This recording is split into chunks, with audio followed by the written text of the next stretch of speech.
Olá, sejam todos bem-vindos ao canal ApoScience Século XXI. No vídeo de hoje, vamos resolver 5 exercícios do Exame de Acesso ITA Brasil 2020-2021. Então, se você acabou de chegar no nosso canal, não se esqueça de deixar o seu joinha, inscrever-se no canal e ativar o sininho das notificações. Então, sem mais demora, vamos para a resolução.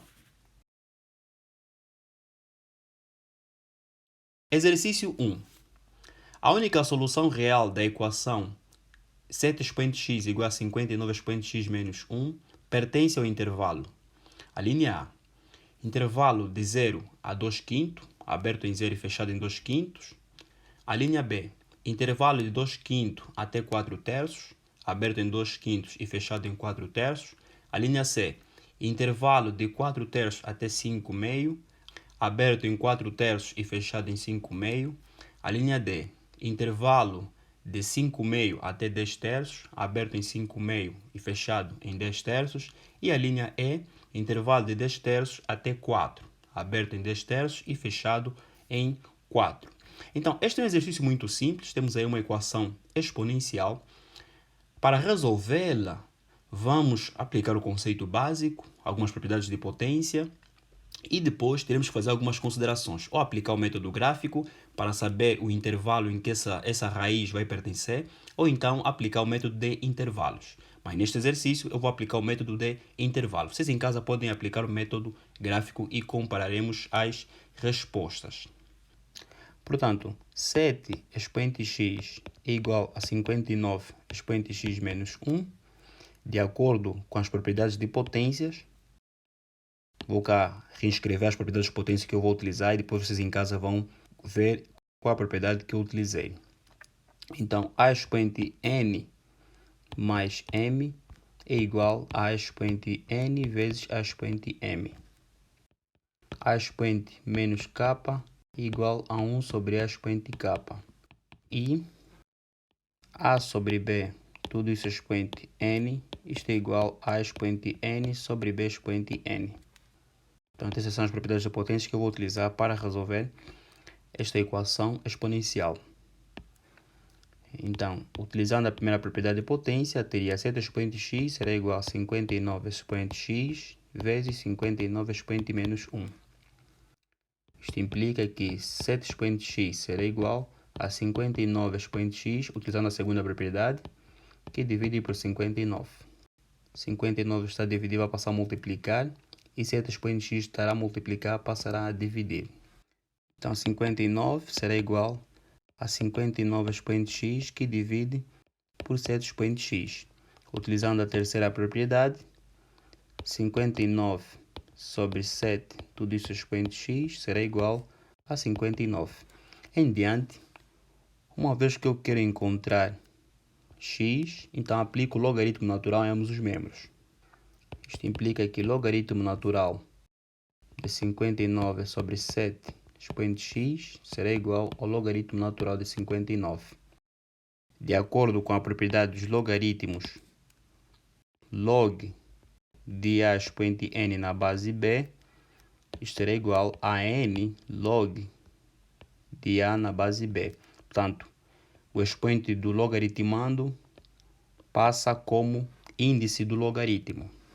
Então, teremos x, que multiplica logaritmo natural de 59 sobre 7, será igual ao logaritmo natural de 59.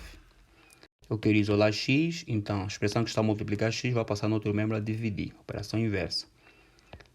X será igual ao logaritmo natural de 59, que divide por logaritmo natural de 59 sobre 7. Fazendo isso numa calculadora, isto será igual a 1,913. Como já fiz referência, vocês podem utilizar o método gráfico, representando todos os intervalos na horizontal e depois ver em que intervalo este valor de x pertence. Mas eu vou utilizar o método de intervalos. Vou representar todas as soluções dadas nas linhas A, B, C, D e E numa reta real e depois ver qual dos intervalos o valor de x encontrado pertence. Em diante vou reescrever esses valores. Portanto, 5 meio é 2,5 e 4 terços é 1,33. Isto significa que o nosso valor está mais próximo de 2. Portanto, nós temos aqui 2, não é? Então, o valor de x está mais próximo de 2. Ele encontra-se aqui. Então, digo que este é o valor de x encontrado.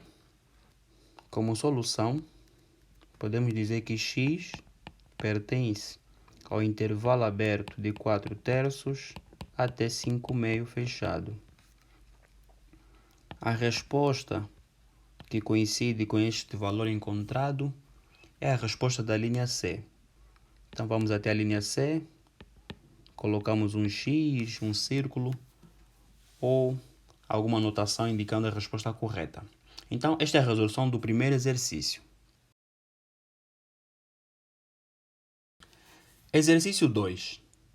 Seja A uma matriz real quadrada de ordem 2, tal que A que multiplica uma matriz quadrada com os elementos 1, 2, 3, 4 é igual a matriz quadrada com os elementos 1, x, y, 0 e A que multiplica a matriz quadrada com os elementos 2, 3, 4 e 5 será igual a matriz quadrada com os elementos x, 3, y mais 1 e 1. Então, o traço da matriz A é igual a linha A, 0, a linha B, 1, a linha C, 2, a linha D, 3 e a linha E, 4. Portanto, para resolver esse exercício, devemos inicialmente recordar o conceito de traço de uma matriz. Por definição, o traço de uma matriz acha-se somando os elementos da diagonal principal. Mas antes disso, vamos fazer uma consideração da matriz A. Considerar que a matriz A é uma matriz quadrada de ordem 2, com os elementos A, B, C, D. E eu preciso encontrar esses elementos e depois somar os elementos da diagonal principal e terei então o traço da matriz A. Então, consideremos uma matriz A igual a B, C, D, onde A, B, C e D pertencem a R. Então, multiplicação de matrizes. Como é que fizemos a multiplicação de duas matrizes? Fizemos a primeira linha da primeira matriz com a primeira coluna da segunda matriz. Em diante, somamos todos esses valores. Teremos assim o primeiro elemento. Depois, fizemos de igual modo a primeira linha com a segunda coluna. Teremos o segundo elemento. Vamos lá fazer para melhor compreensão. A vezes 1, A. B vezes 3, 3B. A mais 3B será igual a mais 3B. Temos o primeiro elemento. O segundo elemento, A vezes 2, 2A. Mais B vezes 4, 4B. Temos o segundo elemento. E assim sucessivamente. Fizemos também para a segunda linha. A segunda linha com a primeira coluna e a segunda linha com a segunda coluna. C vezes 1 mais D vezes 3D. Então, teríamos C mais 3D. E aqui teríamos 2C mais 4D. E isto tem que ser igual a 1x, y, 0. E em diante aplico a igualdade de matrizes. Quando é que duas matrizes são iguais? Suponhamos duas matrizes, A1, A2, A3, A4, B1, B2, B3, B4. Essas duas matrizes serão iguais se e somente se A1 for igual a B1, A2 for igual a B2, A3 for igual a B3 e A4 for igual a B4. Se esses elementos, tanto indicados, forem iguais, então essas duas matrizes serão iguais. Então, como eu quero obter a igualdade dessas duas matrizes, então o que eu faço? Vou simplesmente igualar este primeiro elemento com este e o último elemento com o último elemento. Fazendo essa igualdade vai me permitir encontrar o valor de A, B, C e D, que são esses valores que eu preciso encontrar para depois encontrar o traço da matriz A. A mais 3B igual a 1 e 2C mais 4D igual a 0. O segundo produto, nós temos A, B, C, D, que multiplica 2, 3, 4 e 5. Isto será igual. Portanto, já fiz referência de como fazer a multiplicação de matrizes. 2A mais 4B, 3A mais 5B, 2C mais 4D e 3C mais 5D. Isto tem que ser igual a x, 3, y mais 1 e 1. De igual modo, essas duas matrizes serão iguais se este elemento for igual a este elemento for igual a este elemento for igual a este e este elemento for igual a este. Mas é claro que eu não vou igualar todos os elementos, eu preciso simplesmente de igualar este elemento com este e este elemento com este, pois é aqui que o membro à direita é uma constante. Vai me permitir encontrar muito rapidamente as incógnitas A, B, C e D. Então, 3A mais 5B será igual a 3, equação 3, e 3C mais 5D será igual a 1, equação 4. E agora vou relacionar, formando um sistema de duas equações, primeira com a terceira e segunda com a quarta, pois elas têm incógnitas comuns. Então teria A mais 3B será igual a 1 e 3A mais 5B será igual a 3. Portanto, para resolver um sistema de duas equações, duas incógnitas, usa-se qualquer tipo de método. Existem vários métodos. Método de Cramer, redução, adição, substituição, etc, etc. Vou utilizar o método de redução, adição. Vou multiplicar tudo isso por menos 3. Isto implica que menos 3A menos 9B será igual a menos 3. 3A mais 5B será igual a 3. E vou reduzir uma variável, encontrando assim a outra. Menos 9B mais 5B, isso vai dar menos 4B igual a 0. Isto implica que B igual a 0. B igual a 0, substituo numa das equações, nesse caso na segunda. Portanto, teria 3A mais 0, né? Seria 3A, será igual a 3. Isto implica que A será igual a 1. Portanto, encontrei o valor de A e B. Em diante, teria 2C mais 4D igual a 0 e 3C mais 5D igual a 1. Portanto, isolo D nesse contexto será igual a menos 2C sobre 4 e será igual a menos C sobre 2. E substituo na segunda. Tanto 3C menos 5 sobre 2C será igual a 1. Achar no denominador comum, isto implica que 6C menos 5C será igual a C e C igual a 2. C igual a 2 significa que D será igual a menos 1. Então, encontrei o valor de C e D. Em diante, posso substituir os valores de A, B, C e D na minha matriz A, para encontrar assim o traço da matriz A. Então, a matriz A é igual a B, C, D. Esta é a consideração que eu fiz.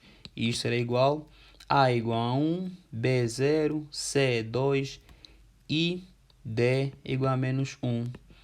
Então, o que é isso de traço? O traço de uma matriz TRA é igual à soma dos elementos da diagonal principal. Os elementos da diagonal principal temos 1 e menos 1. Então, 1 menos 1 é igual a 0. Então, isto implica que o traço da matriz A é igual a 0. Como resposta, a linha A. Portanto, esta é a resolução do exercício número 2. Vamos para o exercício número 3. Considera um triângulo ABC tal que o segmento de reta AB é igual a 14, o cosseno do ângulo de BAC é igual a 3/5 e o cosseno do ângulo ABC é igual a 5/13. Então, o raio da circunferência inscrita ao triângulo é igual a linha A, 2, a linha B, 2 raiz de 2, a linha C, 3, a linha D, 4 e a linha E, 4 raiz de 2. Portanto, para melhor compreender este exercício, vamos começar por fazer o esboço de um certo triângulo em que sobre o mesmo está inscrita uma certa circunferência. E nós precisamos determinar o raio desta circunferência. Este é o esboço do nosso triângulo ABC. O segmento de reta AB é igual a 14. O ângulo ABC vamos chamar de ângulo alfa, que significa que esta é metade de alfa sobre 2, esta é metade de alfa sobre 2. O ângulo BAC vamos chamar de ângulo beta, beta sobre 2, beta sobre 2. E este ângulo aqui vamos chamar de gama, gama sobre 2 e gama sobre 2. Portanto, esta circunferência tem um raio. A distância na horizontal vamos chamar de A. Esta distância de B até este ponto K eu não conheço, então vou chamar de Y. E a distância de K até A vou chamar de X. Aqui posso considerar a distância de A a C como sendo B. Então fiz as seguintes considerações. ABC igual a alfa. BAC igual a beta. Então, como é que nós vamos encontrar o raio R da nossa circunferência que está inscrita, quer dizer, que está dentro do nosso triângulo ABC? É muito simples. Vamos fazer aqui algumas considerações de fórmulas trigonométricas e depois aplicarmos a definição de cosseno e seno para encontrar a distância x e y e depois, no final, somar essa distância x e y, pois é igual a 14. Então, este é o caminho que nós vamos utilizar para resolver este exercício. Portanto, começo por recordar o arco metade e tangente. O arco metade tangente, nesse contexto, tangente de alfa sobre 2 será igual a seno de alfa sobre 1 mais cosseno de alfa. E o arco metade para o ângulo beta, nesse contexto, tangente de beta sobre 2 será igual a seno de beta sobre 1 mais cosseno de beta. Nós já temos os cossenos, mas não temos os senos. Daí, eis a razão de recordarmos a lei fundamental da trigonometria, que diz que a soma dos quadrados do seno e cosseno tem que ser igual a 1. A partir dali, isolo o seno. Então, teria aqui cosseno ao quadrado de alfa mais seno ao quadrado de alfa será igual a 1. Isto implica que o seno ao quadrado de alfa será igual a 1 menos cosseno ao quadrado de alfa. Então, posso muito rapidamente escrever que o seno de alfa será igual a mais ou menos a raiz quadrada de 1 menos cosseno ao quadrado de alfa. E o seno de beta será igual a mais ou menos a raiz quadrada de 1 menos cosseno ao quadrado de beta. Então, essas duas fórmulas serão reescritas da seguinte maneira. Tangente de alfa sobre 2 será igual a mais ou menos a raiz quadrada de 1 menos cosseno ao quadrado de alfa, que divide por 1 mais cosseno de alfa. E tangente de beta sobre 2 será igual a mais ou menos a raiz quadrada de 1 menos cosseno ao quadrado de beta, que divide por 1 mais cosseno de beta. A partir daqui podemos achar o valor das tangentes e darmos sequência ao nosso exercício. Então, a tangente de alfa sobre 2 será igual a mais ou menos a raiz quadrada de 1 menos cosseno de alfa, 5 sobre 13 avos. Então, isso nesse contexto vai ser 25 sobre 3 ao quadrado, são 169, que divide por 1 mais 5 sobre 13. Isto será igual a mais ou menos, acha o denominador comum, 169 menos 25. Será igual a 144. Raiz quadrada de 144 sobre 169. E será igual a 12 sobre 13. Que divide, de igual modo, acho o denominador comum aqui. 13 mais 5 são 18 sobre 13. 13 por 13 são cortados. E será igual a mais ou menos 12 sobre 18. 12 sobre 18. Se dividirmos aqui por 6 e dividirmos aqui por 6, 12 sobre 6, 2 e 18 sobre 6, 3.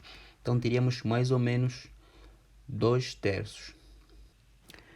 E tangente de beta sobre 2 será igual a mais ou menos a raiz quadrada de 1 menos cosseno ao quadrado de beta. Cosseno de beta é igual a 3 sobre 5. 3 ao quadrado, 9. 5 ao quadrado, 25. Acha denominador comum, que divide por 1 mais 3 sobre 5. De igual modo, aqui também acha-se denominador comum. Então, isto será igual a mais ou menos 25 menos 9 são 16. Raiz quadrada de 16 sobre 25 será igual a 4 sobre 5. Que divide 5 mais 3, 8. Que divide por 5. Simplificamos os 5. Será igual a mais ou menos 4 sobre 8. 4 sobre 8, divido aqui por 4, divido aqui por 4, isto será igual a mais ou menos 1 sobre 2. Podemos observar que encontramos 4 valores para as tangentes. Mais ou menos 2 terços e mais ou menos 1 meio. Mas atenção que os cossenos são positivos, o que significa que nós também devemos fazer a consideração dos senos positivo. Daí que vamos simplesmente escolher a parte positiva, pois a tangente é positiva no terceiro e no primeiro quadrante. Então vamos excluir os sinais negativos.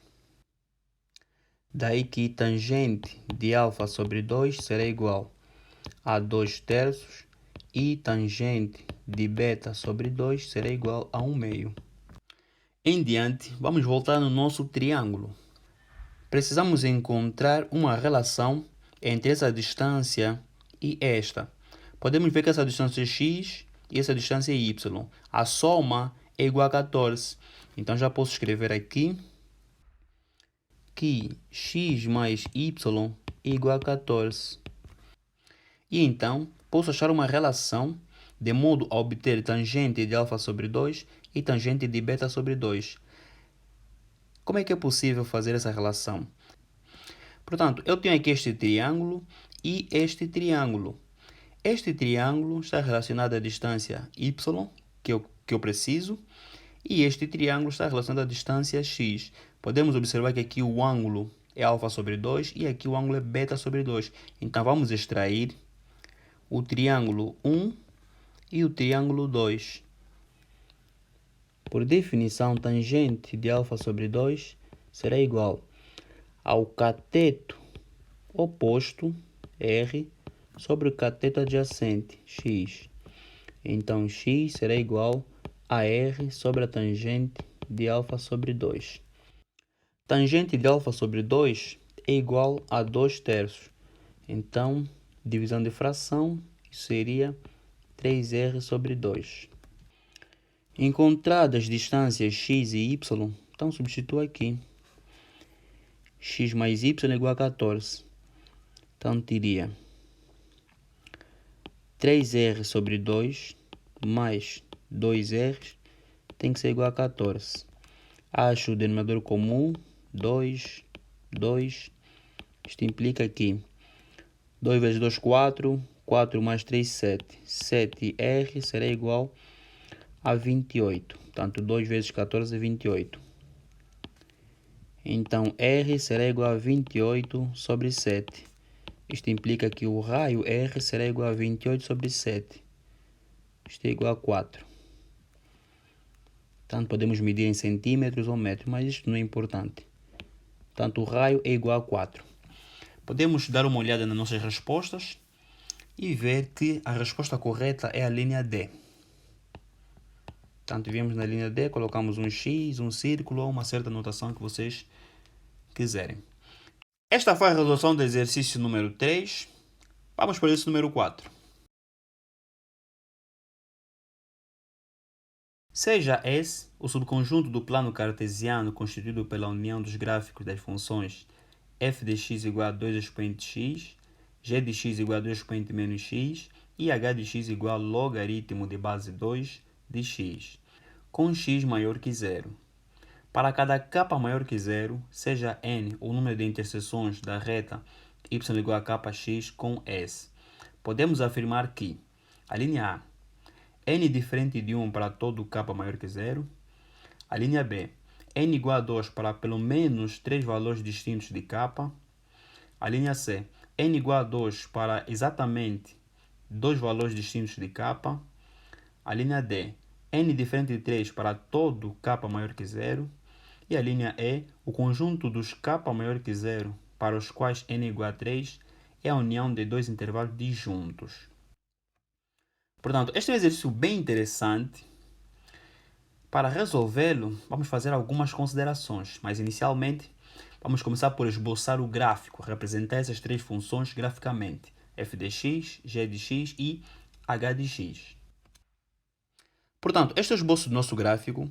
Nós temos o subconjunto S, constituído pela união das funções f de x, g de x e h de x. Portanto, f de x, g de x e h de x unidas formam o subconjunto S, em que n é o número de interseções da reta y igual a kx com o subconjunto S. Atenção que k é maior que 0 e x também é maior que 0. Então, em diante, vamos considerar cada uma das afirmações, checar a veracidade ou a falsidade das mesmas. Primeira afirmação. Nós temos que n diferente de 1 para todo k maior que 0. Vamos checar se esta afirmação é correta. Para tal, vamos traçar uma reta, nesse contexto y igual a kx, em que k é maior que 0 e x também é maior que 0. E vermos o número de interseção desta reta com o subconjunto S, com pelo menos, né, uma dessas funções representadas. Se houver uma interseção, então significa que essa primeira afirmação está errada, pois ele diz que o número de interseção tem que ser diferente de 1. Então, esta é a minha reta de prova.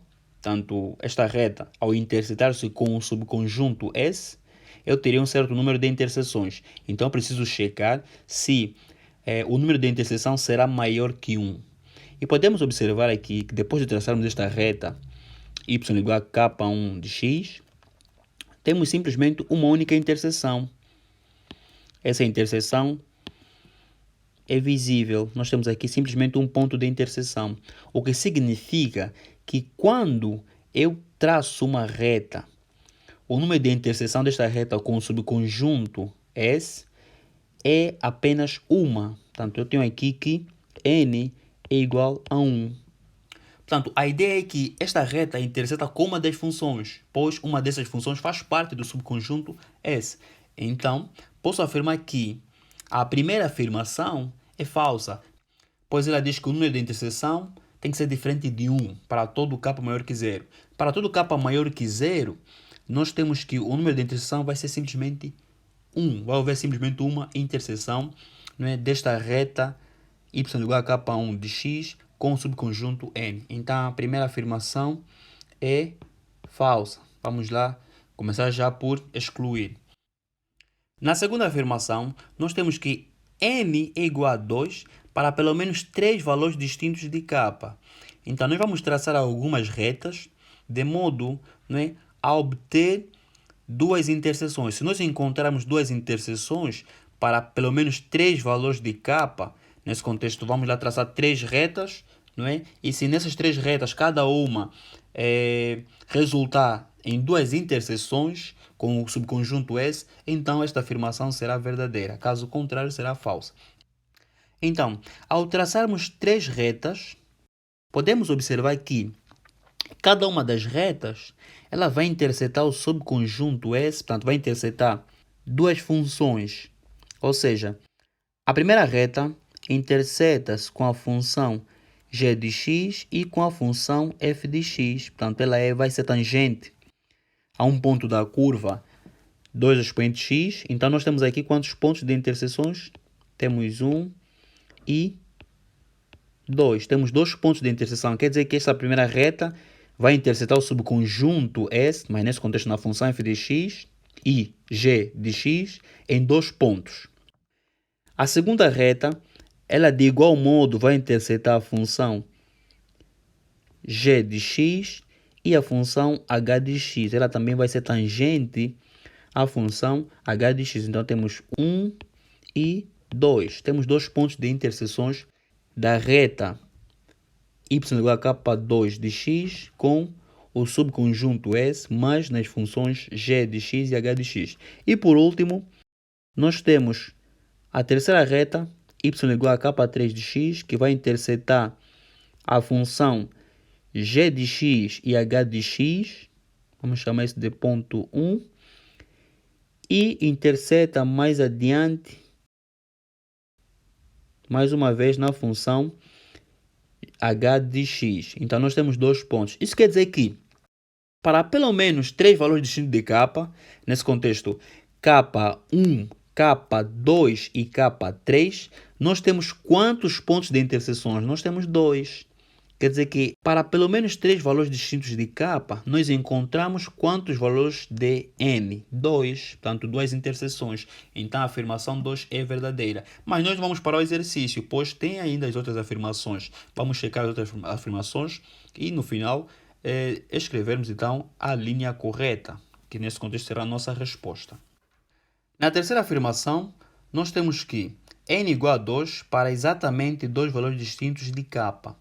Podemos diretamente dizer que esta afirmação é falsa, pois na segunda afirmação nós já provamos que para pelo menos 3 valores distintos de k, nós encontramos 2 valores de n, ou seja, 2 interseções. Então, esta afirmação é falsa, pois ela aqui está a dizer que n é igual a 2 para exatamente 2 valores distintos de k. Claramente que não é exatamente 2 valores de k. Nós já provamos que para pelo menos 3 valores de pelo menos, isso significa que nós podemos obter mais valores de k. Então, a terceira afirmação é falsa. Vamos na quarta afirmação. Então, para a quarta afirmação, nós de igual modo traçamos 3 retas, não é? Y igual a k1 de x, e observamos que a primeira reta, y igual a k1 de x, ela já interseta, não é, em 3 pontos. Portanto, ela tem 3 pontos de interseções. Interseta com o subconjunto S na função g de x e na função f de x, ela interseta 2 vezes. Nós temos aqui primeiro ponto, segundo e terceiro ponto de interseção. Só a primeira reta já interseta 3 vezes. A segunda reta, ela de igual modo vai intersetar 1, 2 e 3. Quer dizer que para todo k maior que 0, isso significa que nós podemos obter 3 interseções. E a última reta também vai intersetar o subconjunto S em 3 pontos. Portanto, tem 3 pontos de interseções. Então, como a quarta afirmação afirma que n diferente de 3, quer dizer que o número de interseções tem que ser diferente de 3 para todo k maior que 0, e nós encontramos pelo menos 3 interseções, então podemos diretamente dizer que a quarta afirmação também é falsa. Vamos para a quinta e última afirmação. A quinta afirmação, ela diz que o conjunto dos k maior que zero, para os quais n é igual a 3, é a união de todos os intervalos disjuntos. Portanto, nós precisamos aqui compreender o conceito de intervalos disjuntos. Intervalos disjuntos são aqueles intervalos que não possuem elementos comuns. Então, vamos lá checar esta afirmação. Quando n é igual a 3, o conjunto dos valores de k maior que zero é a união de dois intervalos disjuntos. Podemos rapidamente observar que esta afirmação é falsa, pois, se aumentarmos a inclinação das retas, podemos encontrar 3 pontos de interseções para os 3 intervalos. Quer dizer que para cada um dos intervalos nós temos 3 pontos. Portanto, nós temos primeiro intervalo, 3 pontos. Segundo intervalo, 3 pontos. Terceiro intervalo, 3 pontos. Então, nós não temos só 2 intervalos distintos. Nós temos 3 intervalos distintos. Daí que esta afirmação é falsa. E como resposta, nós encontramos a linha B. Nós vimos que n é igual a 2 para pelo menos 3 valores distintos de k. Então, podemos escrever resposta à linha B. Exercício 5. O número de triângulos 2 a 2 não congruentes de perímetro 87, cujos lados dispostos em ordem crescente de comprimento são números inteiros em progressão aritmétrica de razão não nula, é igual a linha A, 12, a linha B, 14, a linha C, 16, a linha D, 18 e a linha E, 20. Portanto, este é um exercício bem interessante que, para resolvê-lo, vamos aplicar os conceitos de progressão aritmétrica, PA, e a desigualdade triangular. Mas, inicialmente, vamos considerar um triângulo de lados dispostos em ordem crescente, nesse contexto A menos R, A e A mais R. Portanto, este é o nosso triângulo, cujos lados estão dispostos em ordem crescente de comprimento, o que significa que, se eu afirmar que o primeiro lado é A menos R, então o segundo lado vai crescer, tanto mais R, então será A. O terceiro lado mais R, A mais R. Então, estou aqui a considerar que R é a razão desta progressão aritmétrica. Se eu estou a afirmar que isto é uma progressão aritmétrica, o que significa que teríamos 3 elementos, não é? Então, vou aqui afirmar, teremos uma PA de 3 elementos. Primeiro elemento A menos R, segundo elemento A e o terceiro elemento A mais R. De perímetro 87, tanto perímetro P igual a 87. O que é isso de perímetro de um triângulo? Perímetro de um triângulo é a soma dos lados desse triângulo. Nesse contexto, A menos R mais A mais R. R por R sai, então isso será igual a 3A. Então, perímetro será igual a 87, perímetro dado, e isso será igual a 3A. Isso implica que A será igual a 87 sobre 3, e 87 sobre 3 é igual a 29. Então, encontramos o valor de A. Então, já podemos substituir aqui. Em diante, precisamos definir a razão dessa nossa PA.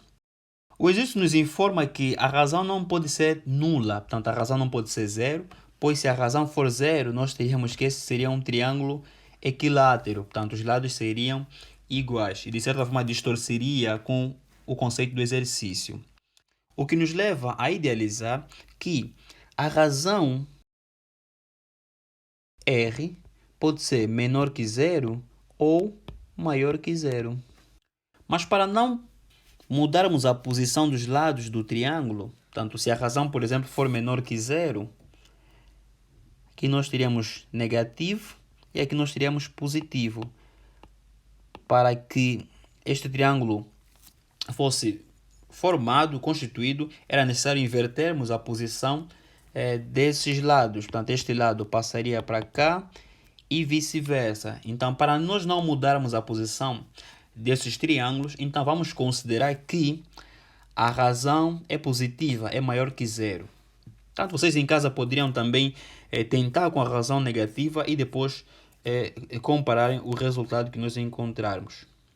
O exercício diz que cada um dos lados tem que ser um número inteiro. Portanto, a razão não pode ser zero, mas os lados têm que ser números inteiros. Então quer dizer que ela vai fazer parte de um certo intervalo. Ela vai pertencer a um certo intervalo. Para que a razão pertença a um certo intervalo, então tenho que considerar aqui uma certa desigualdade. Como nós estamos a considerar que este é um triângulo, então vamos considerar a desigualdade triangular. E o conceito de desigualdade triangular, ela afirma que a soma dos dois lados de um triângulo tem que ser maior que o terceiro lado do triângulo. Portanto, se eu somar esses dois lados deste triângulo, a soma tem que ser maior que a do terceiro lado do mesmo triângulo. Então, este é o conceito que nós vamos aplicar para encontrar a razão neste intervalo. Então, vou somar este lado com este. Portanto, 29 menos R mais 29 tem que ser maior que 29 mais R. Este 29 e este 29 podemos simplificar. Isto implica que 29 menos R, R está a somar, passa a subtrair, será maior que zero. Então, 29 menos R menos R, menos 2R, maior que zero. Portanto, teríamos menos 2R maior que menos 29. Multiplico por menos 1, isto implica que 2R será menor que 29. Portanto, isto implica que R será menor que 29 sobre 2. Então, R será menor. Portanto, 28 sobre 2 é 14, significa que 29 sobre 2 é 14,5. R maior que 0 e R menor que 14,5 é equivalente a R no intervalo de 0 a 14,5. R tem que ser um número não nulo, e para que os lados sejam inteiros, quer dizer que a soma de cada um desses valores com R tem que ser um número inteiro. Daí que R também tem que ser um número inteiro. De 0 a 14,5, quais são os números inteiros que eu posso encontrar? Posso encontrar 1, 2, 3, 4, 5, 6, até 14. Daí que a minha razão tem que ser igual a esses valores. Portanto, esses são os possíveis valores da minha razão, de 1 até 14. Ou seja, são 14 triângulos, não é, que eu posso formar. Então, isto implica que a razão será igual a quanto? A 14. Se a razão é igual a 14, isso significa que eu posso formar quantos triângulos de perímetro 87? Posso formar tanto 14 triângulos de perímetro 87. Então, a linha que corresponde com essa resposta é a linha B. E, portanto, essas foram as resoluções dos 5 exercícios do Exame de Acesso ITA Brasil 2020-2021. Se gostaste, deixe o seu like, inscreva-se no canal, ative o sininho das notificações para receber as notificações dos próximos vídeos. Deixe nos comentários o que você achou sobre a resolução deste exercício. Se tiveres uma ideia diferente, pode escrever nos comentários. Fique ligado ao canal Apossem Século XXI Juventude, isto é ciência. Até mais.